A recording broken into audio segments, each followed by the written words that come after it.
Like the title says, 5 badass black women in history. I'm not even gonna hold y'all. Let's get straight into it. Like, subscribe, all that jazz. Let's hop into it. Let's go.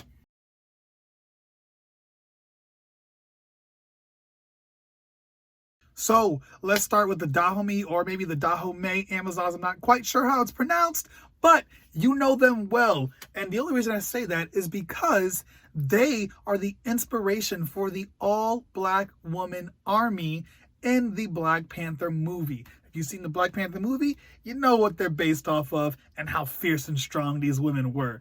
In fact, they got their name as Amazons, not themselves, but the French warriors that they were fighting named them that because of how ferocious and vicious and I mean just badass these women were.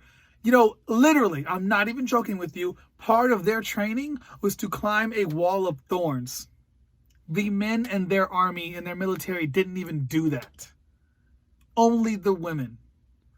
They climbed that wall. Come on now. Come on now. The most badass. All right, now let's get on to number 2. Sojourner Truth. First of all, if you don't know who she is, then I don't know where you've been sleeping, but I'm guessing it's under a rock. See, Sojourner Truth, bro, she's one of the most badass black women to ever do it in the US of A. I'm not even joking with y'all. She was an enslaved person who sued for her own freedom, got it, and then went back to court for her kid. Like, come on, dog. She 2-0.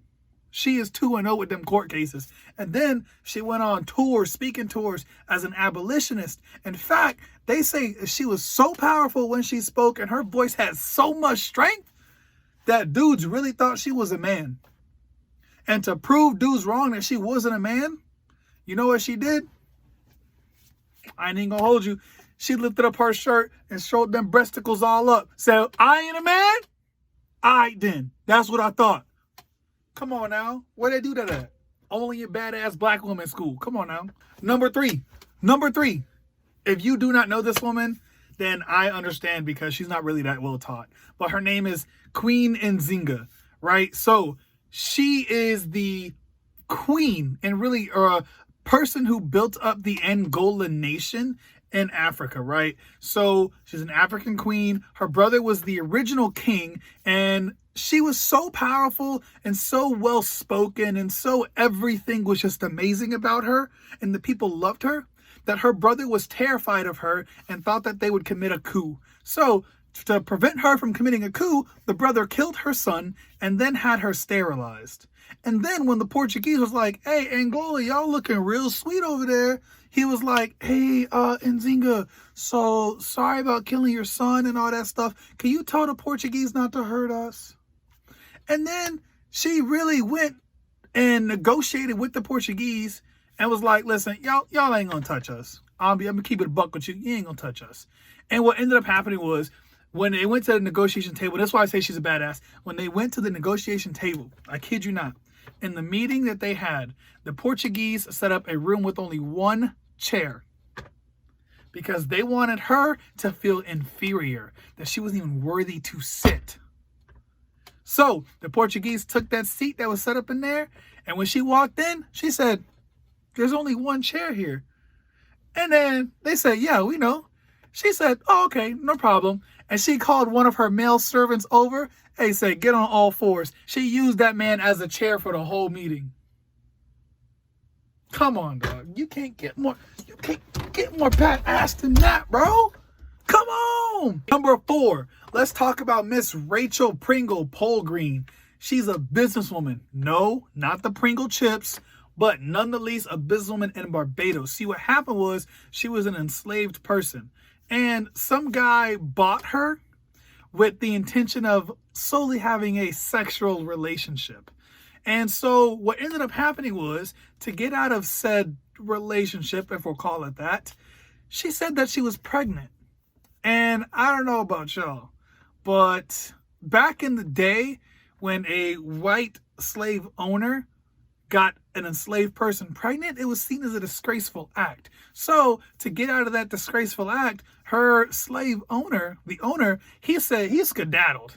He's not on that child support type junk. He dipped. He was gone. Needless to say, Miss Rachel was never even pregnant. She just said that to get dude out of the way. And so he left. And when he left, not only did she automatically get her freedom, she also got the house and all the valuables left in that house at that time. She ended up turning that house into a hotel type deal, kind of like an inn where people can come, eat, drink, and stay if they wanted to. Eventually, what ended up happening was the royalty of Britain came, stayed in that inn, and they trashed it. I mean, like, trashed it. They got drunk out their minds, trashed the whole spot, and then she was smart, bro. She was so smart. She sent them the invoice for them to fix all the crap they broke. I mean, an invoice, like shit, like a heavy stuff. And they paid all that money back to her. They paid her so much money to fix all that stuff. She literally had an entire new hotel built. Luxurious type stuff. I'm not even joking with y'all, bro. And then she also used that money and bought more stuff, did so much with it. It became generational wealth. I'm talking generations to come off this hotel, eating off this hotel. And she got like 5 other properties and all kind of stuff.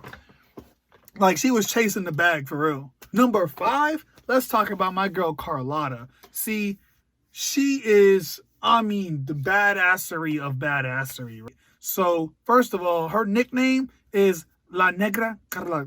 Oh, I can't even pronounce it. That's how good it is. La Negra Carlota. Something like that. It means the black Carlotta, the black woman Carlotta. And let me tell you, first of all, she was an enslaved person. I mean, plantation, sugarcane, that kind of stuff. She had a machete to knock down all her sugarcane with. And she was planning, boy. She was scheming on them. She said, hey, I don't know about y'all, but I'm out this mug. I'm going. I'm out. Peace. I can't do this. She got all the homies and she was like, look, we about to raid and we about to wild out, take over this joint. I'm not about to slave over this man no more. Oh my mama, I'm not about to. So she hatched a plan, and the way that she got all the information out to all the other enslaved people on nearby plantations and her own people, and at her plantation that she was at, she used drums, which was a way of communication from the tribe that she had came from. And that's how they planned all their entire rebellion. They set 5 plantations ablaze. I mean, 5 of them, freeing all kinds of people. And you know what she fought with? That same machete she used to cut up the sugar cane. She said, all right, scoop, scoop. Just taking dudes out left and right. I mean, come on, dog. The same machete she used for the sugar cane got her freedom. Stop playing with me. Stop playing with me. So yeah, man, that's 5 badass black women in history. I hope y'all enjoyed. I'm gonna have more for y'all. More to come tomorrow. I'm trying to drop a video every day. Like, subscribe, comment, all of that good stuff. I'm actually going to be giving away a free coloring book to anyone who comments and likes these videos. So please comment, like, all that jazz. Appreciate y'all. Peace.